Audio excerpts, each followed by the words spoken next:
stood behind my chair in cosmetology class with a client sitting in front of me, I wondered how it all began. Especially, why do people like women do this to themselves? They color, cut, and sometimes damage their hair, skin, and nails for the sake of looking good. They spend hours and hard-earned money on procedures such as hair colors and cuts just to make themselves look better and boost their self-esteem. I researched 2 books, an online blog, 2 periodicals, 2 online websites, and my own personal experience when I asked myself this question. What is cosmetology? Cosmetology today not only covers just your hair, it covers your skin and your nails as well. It covers hair removal, makeup, nail care, and even hair replacement and augmentation. Why does cosmetology matter? According to the Beauty Industry Analysis of 2016, the industry generated $56.2 billion in the United States. And hair care is the largest segment with 86,000 locations. Skin care is in a close second, growing fast and expected to gain a revenue of $11 billion by 2018. I will discuss how and why cosmetology has become what it is and what the future holds for it. What is cosmetology and how did it begin? According to the Evergreen Beauty School blog, A Brief History of Cosmetology, you can trace cosmetology back to the early ice ages. They use implements such as oyster shells, bone combs, and strides of hide to apply pigments and adorn their hair. The pigments they used were made out of leaves, bark, berries, roots, pretty much anything they could mush together to make a color. In ancient Egypt, Cleopatra invented lipstick and had her own cosmetics factory erected where they made wigs and makeup. Queen Nefertiti wore red lavish nails and wore a lot of makeup. The Victorian age was known to look down upon the use of makeup, and it wasn't until the early 19th century that the use of makeup was desired again. I found this out according to the Milady Standard textbook of cosmetology. The first permanent machine was invented in 1906. Madam C.J. Walker opened her own cosmetics factory and school. 1917, Maybelline mascara was introduced, and in the early 2000s brought upon tube mascara, paper nail wraps, and foil hair color. That is the past, but what about the present?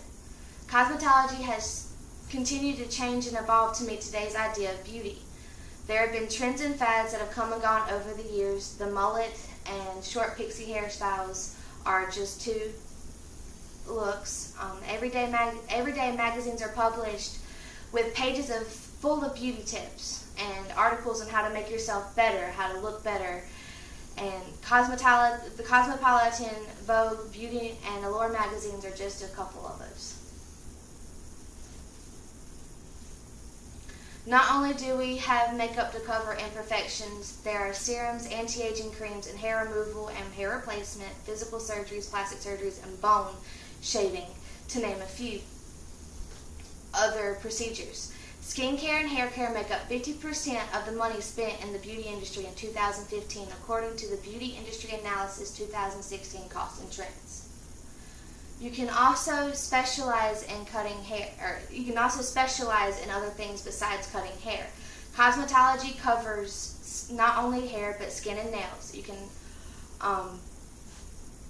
get an associate's degree or a certificate. Either way, you have to get a certain amount of educational hours and pass the state board exam. There are also, according to the cosmetology career fields, you can specialize in hair cutting, coloring and styling, nail extensions, manicures and pedicures, and you can also specialize in medical fields such as plastic surgery and hair replacement. Cosmetology is not only a women's field but a men's field too. Most men are barbers, but they can also be cosmetologists and work on the hair, skin, and nails if they wanted to. We have talked about the past and the present, but what is expected to change in the future? Cosmetology will continue to grow and adapt to what is considered beautiful in the future. According to the Bureau of Labor Statistics, in 2014 there were 597,000 cosmetologists employed in the United States.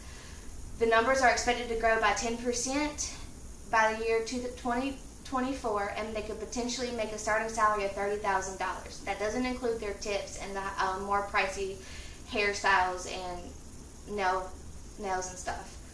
Nail technicians are also expected to grow 16% through 2022. Cosmetology will have to keep up to new developments and inventions, according to Allure magazine.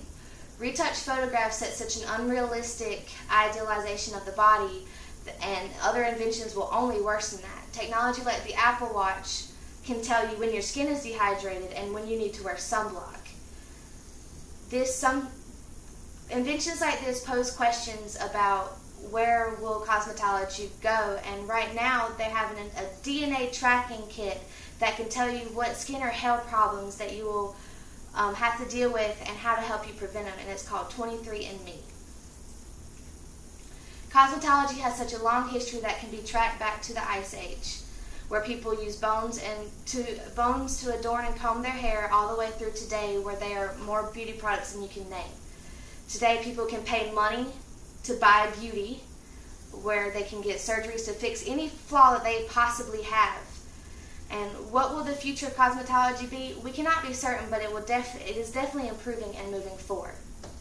Cosmetology has evolved over the thousands of years that it's been around. As long as the human population has a desire to be beautiful, cosmetology will always be needed.